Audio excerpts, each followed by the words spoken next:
My divorce finalized 3 weeks ago. I didn't throw a party. I didn't feel free. I felt hollow.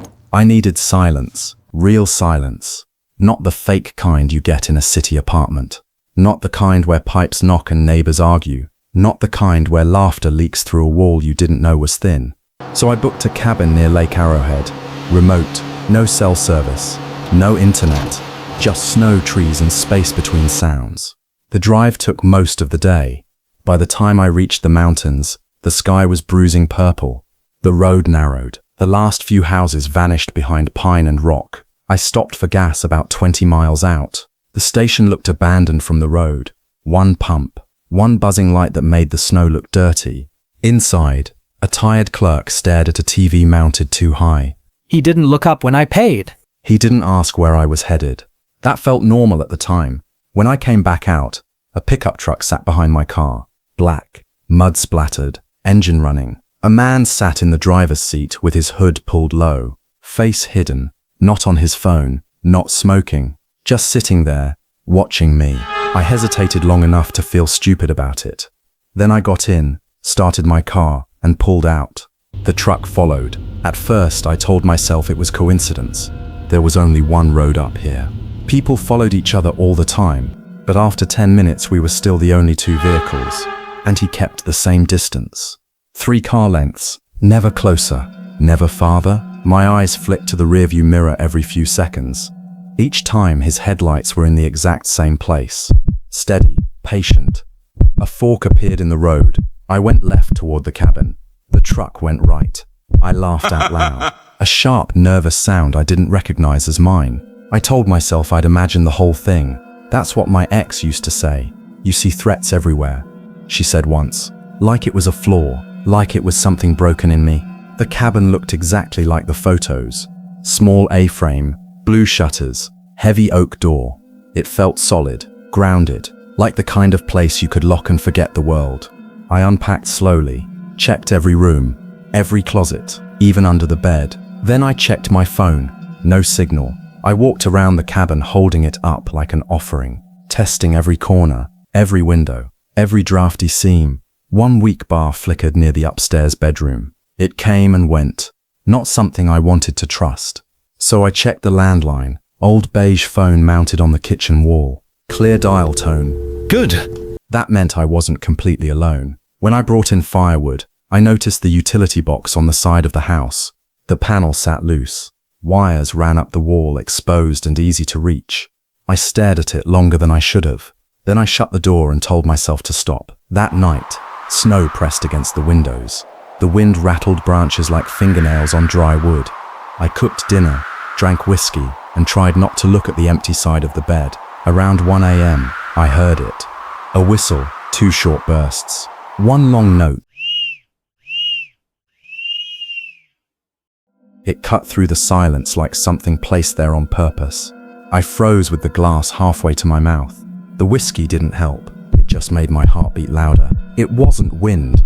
It wasn't an animal. It sounded practiced, human. I turned off the lights and sat in the dark. I listened until my ears hurt. I listened until I could hear my own blood.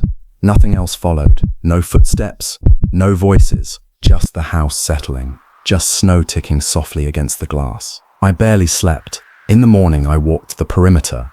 Boot prints cut through the fresh snow. Not random, measured, spaced. They weren't circling. They were positions, angles. Someone had walked the property like they were mapping it. Like they were deciding where to stand, where to watch, where to enter. I went back inside and locked the door again, even though it was already locked. My hands shook when I poured coffee, not from the cold. That evening I loaded my Glock and set it on the table. I didn't turn on any lights.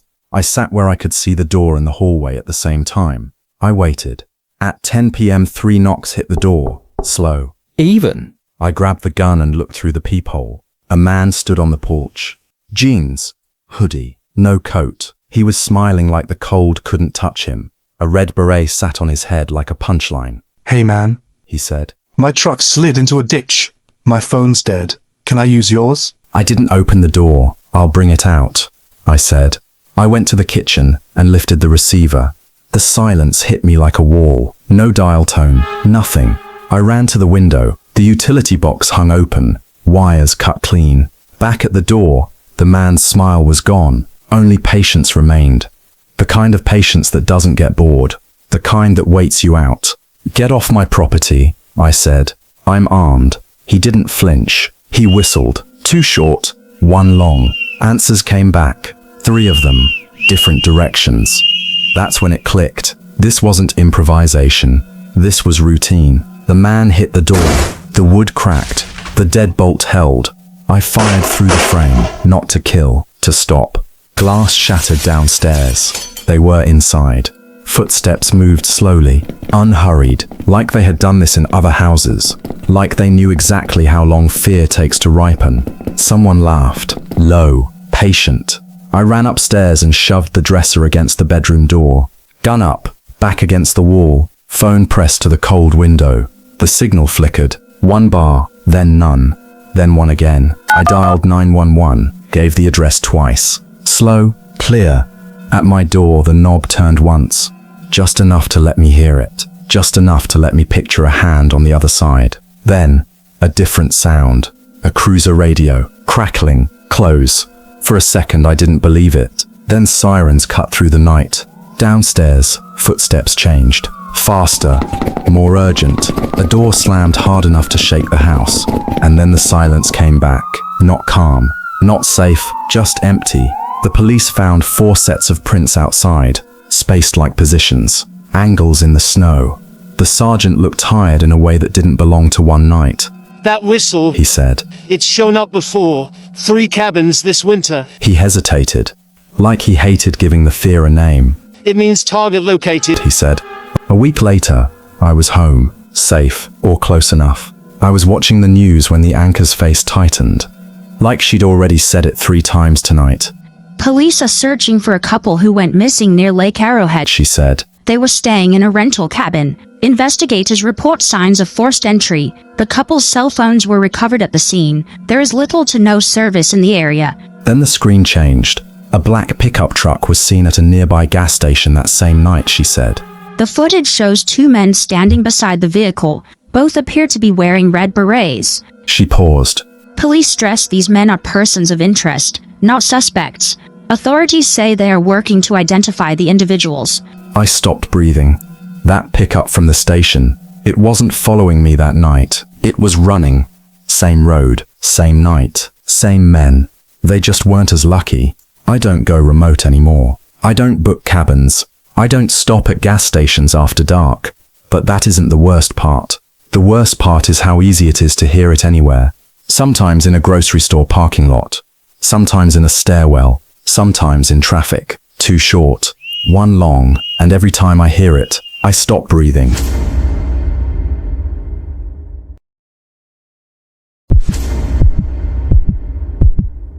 I didn't leave town because of fear. At least that's what I told myself. I left because everything felt too loud. Work never stopped. Messages stacked up faster than I could answer them. My therapist said I was isolating again after the accident. I said I was fine. I wasn't. I needed a few days where nothing expected anything from me. No meetings, no phone calls, no faces pretending not to look at the scar on my wrist. So I drove north, Minnesota, a state forest I'd camped in before. No reservations, no schedules, just trees and cold air that didn't care about my problems. By the time I reached the trailhead, the sun was already dipping low. The sky was pale and flat, like someone had erased the color. The parking lot was nearly empty, nearly. 1 car sat off to the side. An old blue sedan, dusty, snow crusted along the tires. The driver's window was fogged from the inside, like someone had slept in it. No footprints around it, not even near the doors, like it had been placed there and forgotten. I parked 2 spaces away, grabbed my pack, Locked my truck. I remember checking the mirrors before I walked off. I don't remember why. I just remember the feeling in my throat. That tight little warning you ignore because it makes you feel dramatic. The trail was quiet. 6 inches of snow. No fresh tracks. No voices. No distant engines. After an hour, I reached the clearing. A frozen creek ran along one edge. Pines closed in on the rest. I'd camped here before. That was why I chose it. Familiar felt safe. I set up my tent. Cleared snow. drove the stakes deep, checked each guy line twice because my hands wouldn't stop fidgeting. The fire took effort. Damp wood, cold fingers, breath fogging my headlamp beam. When it finally caught, the light felt earned. Warmth crawled back into my knuckles. The shadows retreated a few feet, not far enough. I cooked pasta, ate straight from the pot, watched the last color drain from the sky. By 8 p.m., the temperature dropped hard. My breath fogged thick and white. The creek ice popped softly, like knuckles cracking in the dark. The forest went still. That was when I checked my phone. 1 bar, barely.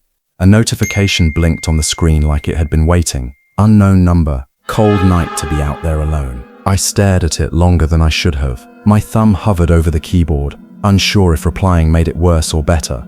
I hadn't told anyone where I was going. Not family, not co-workers, not even the therapist.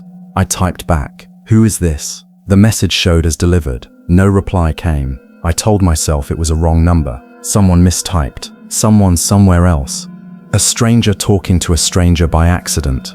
I slid the phone into my pocket and focused on the fire. I added another log, even though it didn't need one. I watched sparks rise and vanish. I tried to match my breathing to something steady. By 11 p.m., the flames were low. I let them die naturally. Didn't want sparks. Didn't want to wake up to my own tent burning because I needed comfort. Inside the tent, the sleeping bag crackled as I climbed in. The nylon sounded too loud. Every movement sounded like an announcement. The forest felt unnaturally quiet. No wind. No animals. Like everything was holding still on purpose. I was drifting when the phone buzzed again. Same number. "You picked a good spot." My chest tightened. The words didn't feel like texting. They felt like someone leaning close to your ear. The air inside the tent felt sharper, colder, like something had shifted without moving. I didn't answer. I didn't move. Minutes passed. Then I heard it. Footsteps. Slow. Deliberate, crunching snow. No hurry. They stopped behind my tent. Close enough that I could imagine the shape of a boot through the fabric. Close enough to hear weight settle. A person standing still, deciding.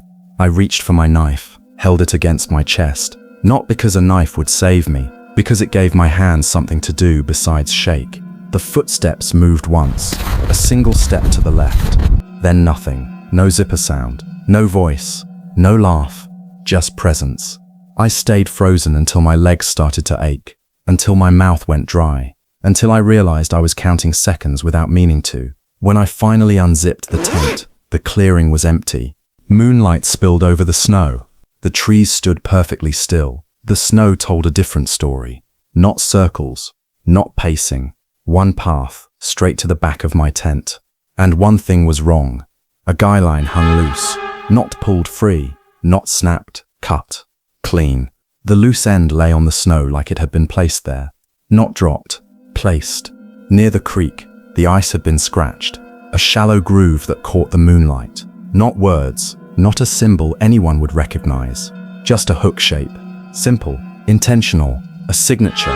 My stomach sank the way it does when you realize you're late and it matters. Not panic yet, just that heavy certainty. I didn't sleep after that.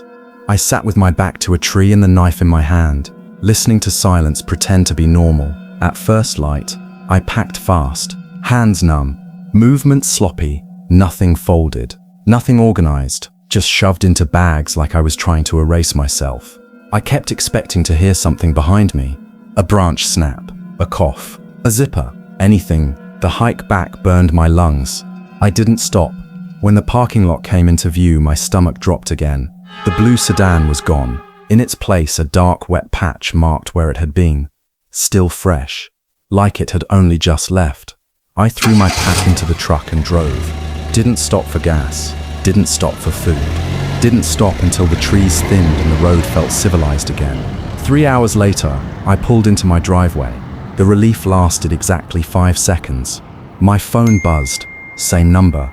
The message was a photo. My truck, parked in my driveway, taken from across the street. The license plate was perfectly clear. Below it, one line of text. Nice place. My hands shook so badly I had to set the phone down. My throat went tight. My ears rang. I stayed in the driver's seat for a long time, watching windows, watching reflections, watching the parked cars on the street and trying to remember if they were always there. The police came. They listened. They took notes. They asked if anyone had threatened me before. I told them no, which wasn't true exactly. It just hadn't been this neat. This patient. They traced the number.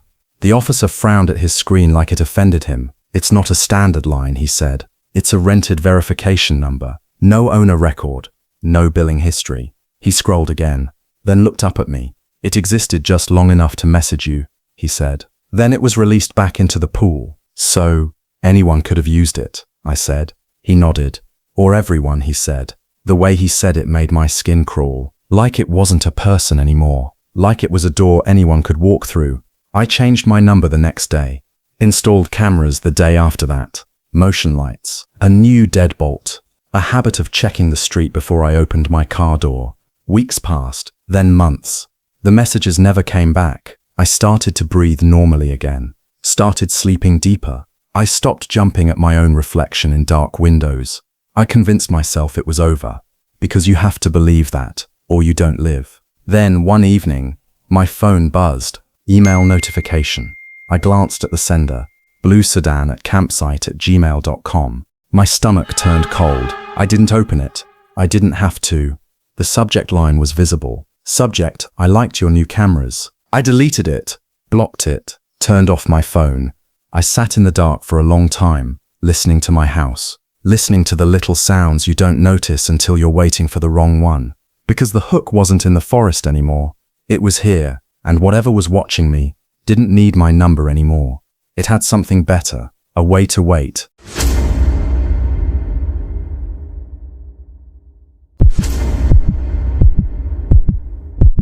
My friend John was supposed to come with me that weekend. We'd planned it for weeks, 2 days in the woods south of town. No phones, no work, just quiet. My backpack was already packed, leaning by the door like a promise. John's spot beside it was empty. 3 days before we left, he texted me. Bro, I can't, he said.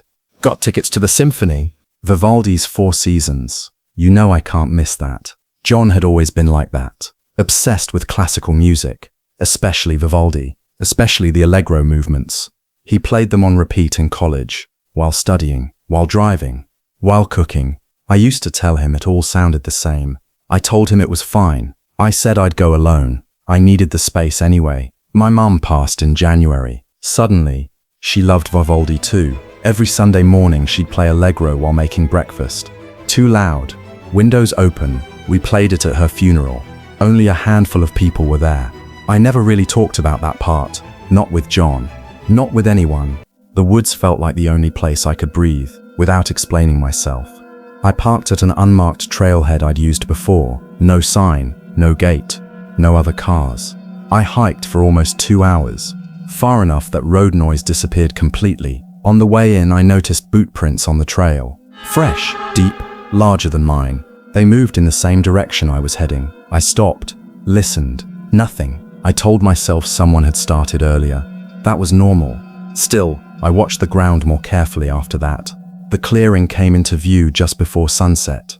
Small, surrounded by trees on all sides. I'd camped there twice before. It felt familiar. I set up my tent, started a fire.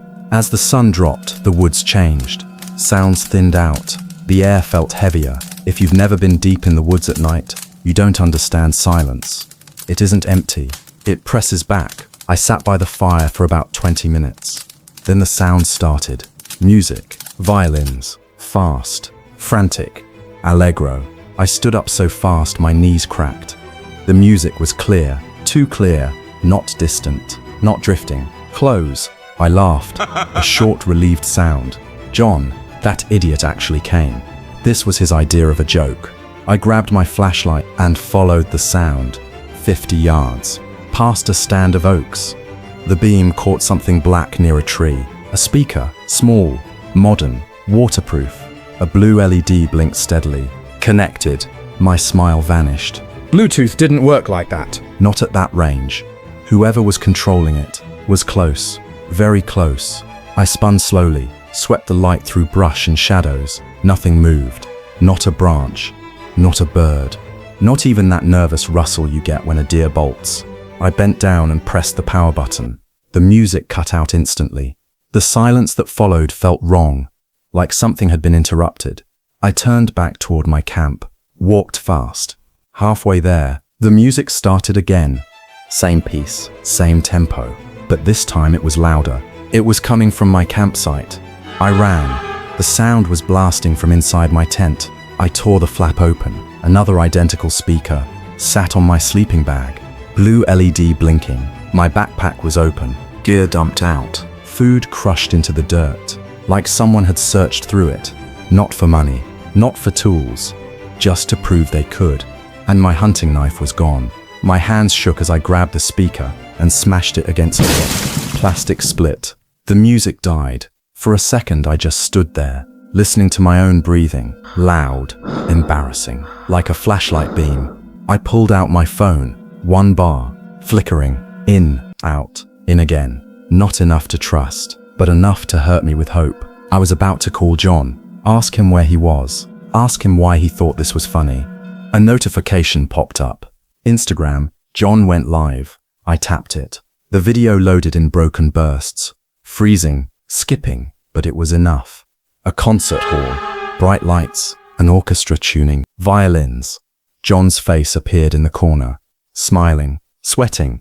He mouthed the words, 4 seasons, baby. He was 200 miles away. The phone nearly slipped from my hand. The signal stuttered, dropped for a beat, then snapped back just long enough to show me it was real. If John was there, who put the speakers here? Who knew Allegro would hit me like a fist? And how long had they been listening? Then the signal fell away again, like a door closing. I didn't pack the tent, didn't put out the fire. I grabbed my backpack, shoved my keys and wallet inside, and started running. I didn't check the tray line. I didn't scan for shapes. I just ran. 10 minutes down the trail, my lungs burned. I stopped to breathe, leaning against a tree. Silence. No music. No footsteps. For 1 stupid second, I thought I'd made it out. Then Allegro started again, not from the woods, not from behind me, from my backpack. The sound pressed against my spine, vibrating through the straps. Like something alive, trying to crawl through fabric. I screamed, ripped the pack off my shoulders, and threw it into the dirt. The zipper fell open. Inside, another speaker blinked blue. He had planted it on me, marked me. Not a prank, not a scare, a tag. Heavy footsteps exploded from the darkness behind me. Running, close. The kind of running that doesn't care about branches. The kind that knows the trail better than you do. I didn't look back. I ran until I hit the main road. My car sat alone. I lunged for the driver door, yanked it open, fell inside. I reached for my keys. They weren't there.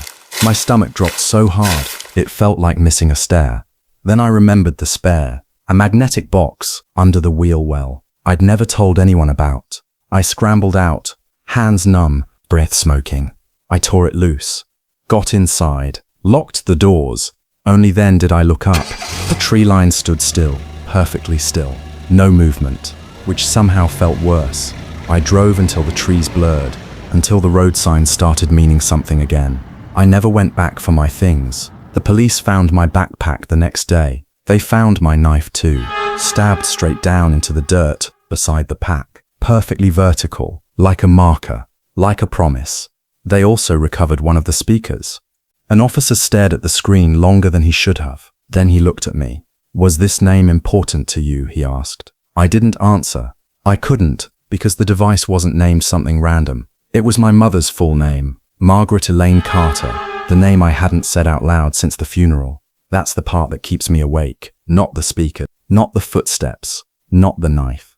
It's knowing someone listened long enough to learn what hurt me most, and realizing they weren't there to scare me, they were there to practice.